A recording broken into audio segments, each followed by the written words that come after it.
Hello viewers, আমি মোস্তাফিজ। আজকে আপনাদেরকে দেখাচ্ছি বিশাল একটি পদ্মা নদী। এই পদ্মা নদী এক সময় থাকে মরুভূমি আর বালুর থই থই, কিন্তু আজকে আপনারা দেখুন এই পদ্মা নদী যেন একটি অনেক সুন্দর, অসাধারণ একটি ভরপূর্ণ একটি পদ্মা নদী। আমি মোস্তাফিজ আজকে আপনাদেরকে শুধু পদ্মা নদী দেখাচ্ছি না, দেখাচ্ছি অনেক সুন্দর, এবং এই গাছগুলো অনেক অনেক পুরাতন আদি গাছ।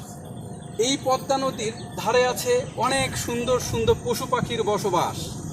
আপনারা দেখছেন কত সুন্দর একটি নদী এবং তার সাথে আছে অনেক পশু পাখি।